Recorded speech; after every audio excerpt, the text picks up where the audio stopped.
有關於美伊戰事，帶觀眾朋友趕快來看到是中東真的變天了。這個時候，伊朗說呢可能會加入中東北約這個組織當中，代表瓦解了美軍在中東的霸權嗎？這是一件大事哦。等一下我們會來特別做關注。那麼阿曼現在也倒戈了哦，現在說呢阿曼加上伊朗會來共管荷姆茲海峽，等於把美國給完全的排除在外。另外就是伊朗的方面，它的軍武現在大升級哦，包括它的無人機見證者升級，軍火回血。這個時候，美國急找台階下。今天我們會有深度的剖析。好，趕快來看到中東最戲劇性的一幕，就是原本被外界是稱為中東北約的這個組織呢，現在又叫做麥加聯合防禦協議，竟然傳出是不是呢？接下來要把伊朗給拉進來耶？那麼伊朗確實也證實了，這是來自於伊朗的國會新聞機構負責人說的，德黑蘭確實有收到加入這個組織的邀請。那麼現在他們還在研擬當中。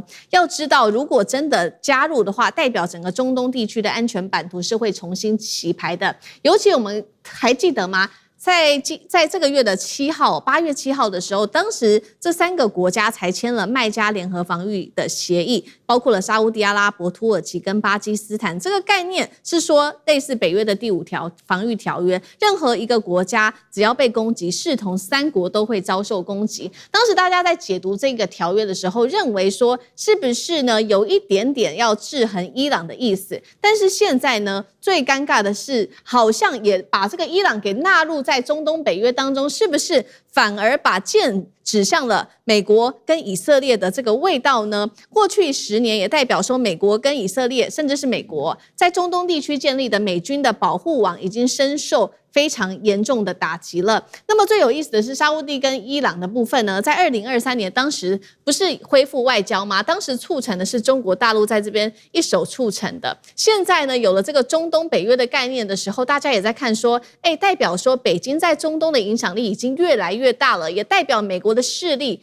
越來越往被外面推了嗎？再來看到阿曼了，這個美國的影響力我們剛剛說在下滑嘛，川普前幾天才因為阿曼在美伊談判中的立場放話要炸爛阿曼，結果阿曼完全沒有在理這個川普的。我們看到革命衛隊最近呢跟阿曼已經針對荷姆茲的海峽的事情談妥了，未來就是這2個國家一起來共治在當地的管理權還有收益上面的分配，所以他們也擬定好了說接下來荷姆茲海峽的運行如何來做呢？一共是3點。第一個，商船要經過特定的航道來運行，部分區域會由伊朗跟阿曼來進行清雷哦。再來就是可能禁止軍事的船艦在這邊航行，看起來也是完全的軍事上把川普給排除在外。所以節目一開始先請教賴老師怎麼看中東北約？現在有傳出伊朗可能被納入，代表中東真的變天了嗎？也代表中東整個波灣海灣國家已經不再信任美國了嗎？這個框架背後是不是也是劍指以色列？老師怎麼看？我覺得這個變局很大而且已經在進行式了這個不得了我們都還留意到前段時間大陸才一直提出一個中東地區的安全新框架這個倡議這個觀念提出來，很多人都在想什麼叫做中東地區的安全新框架這個新的安全框架到底怎麼樣一回事，怎麼運轉，怎麼走？結果現在答案已經揭曉了，也就是由土耳其橫跨歐亞大陸，土耳其本身也是北約國家的成員國。那北約國家的成員國之一，土耳其也是北約國家所依賴的地缘政治的一個非常重要的一個國家。土耳其，它現在跟以色列的關係是惡化的它過去跟伊朗的關係也是並不友善因為不同的派系，什葉派跟遜尼派之間的矛盾。那沙特阿拉伯不用說了，沙特阿拉伯跟伊朗之間的關係，還有就是過去伊朗對於巴基斯坦也是並沒有說是友好的，也是有一個距離的。這也就是為什麼伊朗在當中國大陸幫巴基斯坦蓋瓜達爾港的時候，伊朗引進的是印度來幫他蓋查爾港這樣的一個態度來做平衡，也就是伊朗拉印度巴基斯坦拉中國形成的一個平衡。可是你看現在這樣的一個結構整個被打掉了，也就是當中國成功的讓這個遜尼派的老大沙烏地阿拉伯跟什葉派的老大伊朗握手言和，雙方恢復外交關係。而且在這一次的衝突中，我們看到沙特被伊朗打的是最小的，是有節制的，而且只打軍事設施，美國的軍事設施。這個對於沙特來講，看在眼內其實是蠻清楚的。那看得蠻清楚的，也就是說，事實上，伊朗有意繼續維持跟沙特的這個正常的關係，繼續在走，而他把重點是放在於這個阿聯酋阿拉伯聯合大公國、阿聯酋，放在卡達、放在科威特，這個跟美國站得比較接近的這些國家裡面，重點打這幾個國家，而輕輕的碰了一下這個沙特阿拉伯，就是說你不要讓美國使用你的軍事基地。好，那新框架形成，就是當遜尼派的這個巴基斯坦、沙特阿拉伯跟土耳其結成了麥加的聯合協議了以後，大家就開始思考會邀請哪一個國家，因為他們說我們的組織是開放的。很快的就傳出是埃及，現在中國大陸正要到埃及去進行國事訪問，埃及會加入的可能性很高，然後接着就傳出伊朗，伊朗在第一時間說我們還沒接到通知，現在伊朗已經證實說我們已經接到邀請了，那伊朗已經接到邀請，這個就是證明了一件事，就是這個新框架它本身並不是針對伊朗的，而當伊朗也納進來了以後，伊朗等於是間接的承諾，對於海灣國家遜尼派的不會有敵對的行為，不會有攻擊的行為了，這等於是間接的承諾。那也等於是告訴這個也門的胡塞組織跟也門政府，他們彼此之間這兩大國可能要開始進場來瞧他們彼此之間的問題了。也就是說，如果能夠順利的解決也門的政府跟也門胡塞組織，看是不是乾脆就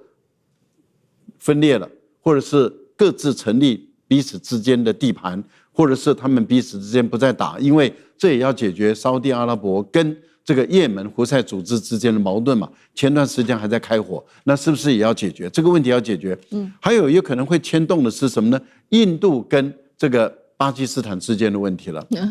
也當然就牽動了印度跟伊朗的問題，因為這次印度整個撤資我覺得印度失去了巴基斯坦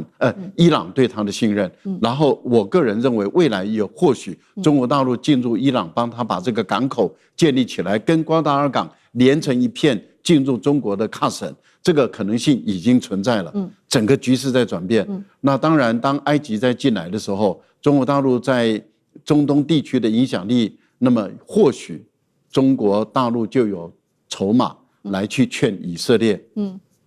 這個必須要放下屠刀要立地成佛了。當他以色列人說我不會成佛，我們是猶太教但是問題就在於，我覺得放下屠刀的可能性就越來越存在了。中東地區的和平穩定的一個結構已經是非歐美人主導的結構，我覺得新的時代在產生，都有可能朝這個方向走。當然，歐美人不會放棄了，他們一定會極盡能力的去挑撥離間。那或許變數還會在。好，這個是我們看到最新中東局勢的大變局一旦真的伊朗加入了這個中東北約的話，等於是說，現在看起來包括了伊朗跟整個海灣國家裡面許多個國家變得更加的團結。那在背後，當然也代表是不是中國的勢力在這當中的影響力越來越大。那當然了，美國的勢力等於是被往外推，再加上有關於荷姆茲海峽的問題現在阿曼跟伊朗就自己談好，也沒有在甩美國的。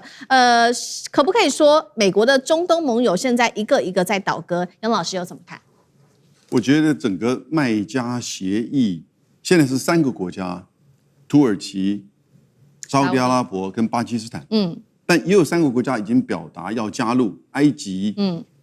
科威特，還有就是卡達。那另外呢，其實孟加拉據說也有興趣，遠在南亞的孟加拉。對。然後現在說，大概3天之前有一個消息報道出來，現在一直在等待確認，伊朗是不是也被邀請了？那當然一定是沙特阿拉伯、沙特這邊的邀請。所以你看到，他剛開始有3個國家，然後呢擴張 member 成員，現在呢想要去邀請伊朗。所以我覺得有2個層面，第一個，它叫做就是整個去美化的安全避險。就整個中東地區，大家在去美化。過去整個中東地區除了伊朗之外，全部都是美軍基地。當然，巴基斯坦沒有。所以，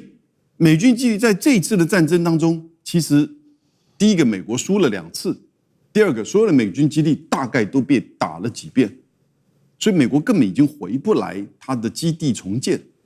因為美國現在跟伊朗這個戰爭經濟制裁會持續的消耗，所以你根本無法重建的軍事基地的時候，你現在怎麼面對可能的以色列或者伊朗跟美國之間的這個衝突？你要有一個安全避險，所以他成立了這樣子一個麥加協議，這是一個防守性的軍事聯盟。它還有就是秘書處設在沙烏地阿拉伯，它還有彼此的軍事協調以及軍工產業的合作計劃，都已經到這種程度了。雖然時間短，但是呢，其實很有想法，所以有人把它叫中東北約。不過跟北約不同的是，它沒有域外國家在中東地區的駐軍，來必須保護這些國家，所以這是一個去美化的安全避險，但我覺得也是一個穆斯林的戰略自主。所以將來你看，北非的埃及、南亞的，就是巴基斯坦加上孟加拉，現在可能都會到這個裡面。那當然，伊朗進來，這代表另外一個階段。因為代表什麼階段呢？倒不是說他們是擔心說伊朗跟沙特阿拉伯之間可能還會再起戰爭，因為他們之間老早和解。那在過去這段戰爭過程當中，你看到伊朗他雖然有打這些海灣地區國家的軍事基地，但是我覺得相對克制，他沒有打海水淡化，他沒有打太多的能源設施哦，所以他打美軍的代表，他不是打這些國家的設施。因此呢，現在伊朗有機會進來，但是這裡面問題哦，各位，這是個防禦聯盟啊，那如果伊朗跟以色列再打起來怎麼辦？伊朗是不是要自我承諾說，我現在對以色列，除非他主動攻擊我，我不會攻擊他？那如果以色列真的攻擊伊朗，再像前面幾年，你看他們不是經常交換飛彈跟無人機嗎？雖然隔了1000公里，那其他國家是不是跟着伊朗開始要對以色列還擊，或者是去防衛伊朗？這些問題都其實是馬上會碰到的。換言之哦，他們覺得可能接下來以色列當內塔尼亞胡下台之後啊，這個以色列的政府可能會了解到，你再像以前這麼做，可能對你自己的國家會有很大的挫傷。而他們的團結起來，也等於是警告以色列，你不可以再飛個1000公里再去打伊朗。因為我們已經受夠了。但也告訴伊朗，除非你被攻擊，否則的話，你對於以色列的攻擊其實也真的不必要。所以類似像這樣，可能接下來都會是一個問題。但是呢，我覺得他們的想法比當初我們只是看到簡單的3國的麥加協議啊，顯然是具有更大的戰略。對，好，從麥加協議升級到中東北約哦，顯然已經對川普構成非常大的一個威脅。不過這個威脅可能是事後美國要面對的。美國現在要直接面對的是來自於伊朗的軍事威脅，這個是現在正在發生的事情。因為我們看到呢，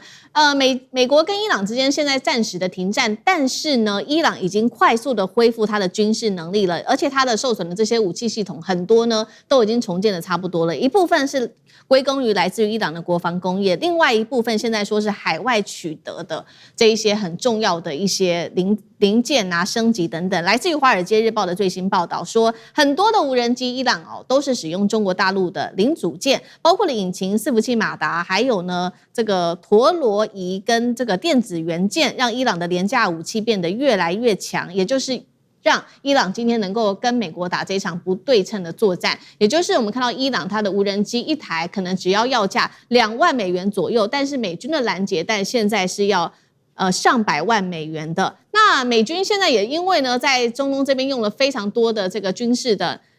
支出還有這些彈藥，所以呢現在看到在印太地區就很緊張了，包括了印太的五角大廈的官員，還有呢亞洲國家台灣、日本、南韓都很焦慮甚至出現愛國者3，接下來會有重大的交付延誤。日本的巡弋飛彈的這個軍售也可能會延後才拿到。川普這個時候怎麼辦呢？他也無可奈何，所以只好發 AI 圖片了。我們來看到 CG 上面這一張，他發的一張 AI 圖片，宣稱伊朗戰士，大家又說了任務完成，然後他現在要開始把撤離的外交人員送回伊朗，被解讀說是不是美國他也認為說先不要打了，所以把他們的人員先送回到中東地區，等於是有點認輸的意味嘛？將軍怎麼看？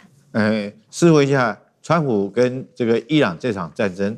他的哪一樣任務完成了？這個是推翻了這個伊朗的神教政權嗎？對，沒有推翻嘛，哈，是限制了伊朗的核武發展嗎？奪取了伊朗的濃縮鈾嗎？開放了荷爾姆茲海峽嗎？我們看好像沒有一樣任務完成啊，所以這個川普莫名其妙去打了一場莫名其妙的仗，到現在灰頭土臉的哈。他現在很明顯的，他現在講的任務完成。就我們這個軍役來講，是要準備做轉進作戰哈，用白話文來講的話，叫做準備抽腿跑人、繞跑掉哈，然後置中東與盟友於不顧。但你說中東這些盟友，還波灣這些國家看不出來？當然看得出來啊！所以他們現在在搞什麼麥加聯合協議啊，甚至把伊朗邀請進來，就是看出來你川普落跑了嘛。但是我們特別要注意到一件事情哈，打仗不是請客吃飯。不是說你要打你就去打哈，不是說你要跑你就可以跑。你認為美軍現在跑得掉嗎？我跟各位講，跑不掉的。因為就我們軍人來講的話，如果說你要退，對不對？你要轉進作戰，不管是你主動脫離、被動脫離，你採取何種方式，我跟你講，我一定發起追擊。現在伊朗不是在發起追擊嗎？你看他，當然追擊的手段哈，不限於只是軍事。包括方方面面，他都發起追擊。那如果說是美軍真的是任務完成，那為什麼你還要宣布一個所謂經濟制裁？這個諾曼底登陸D-Day的經濟制裁的方案，可見你軍事上面沒轍嘛。但現在很嚴重一件事情，伊朗來講的話，可以說整個波斯灣地區，那這是證明了它的火力、它的導彈、它的無人機都可以打到這些地方。所以我們這次看到所謂麥加聯合防禦把伊朗拉進來，是不是大家認為美國提供不了我安全的保護，我變成自己要保護我自己？那美國來講要思考的是，他的軍隊還能不能夠駐紮在波斯灣？因為這些基地都被打爛，而且都在伊朗的攻擊範圍之內。所以現在五角大廈有一種說法說他們是不是準備將他們基地就不再蓋了直接往西邊撤到約旦或者以色列這邊這一線避開不要在伊朗的火力攻擊範圍。所以我覺得這次美國莫名其妙打這場仗那現在來講的話，自己也不曉得怎麼善後，包括川普也不曉得怎麼善後，他只能用一句話：任務完成來唾面自乾。好，謝謝酈將軍。那我們休息一下，馬上回來。觀眾朋友們，我們要開會員頻道啦！因應呢美中、中東還有印太的亂局，你看到的是新聞，我們看到的是背後誰在操控這個世界。加入會員可以取得獨家視角的通行證，你將優先取得更深的觀點判讀，包括了核心真相分析、歷史脈絡拆解、局勢推演邏輯。同時解鎖會員勳章、優先互動權、問題解析、幕後花絮，支持我們制作高品質的影片。點擊下方的加入鍵，一起成為戰友吧！我們會員頻道見。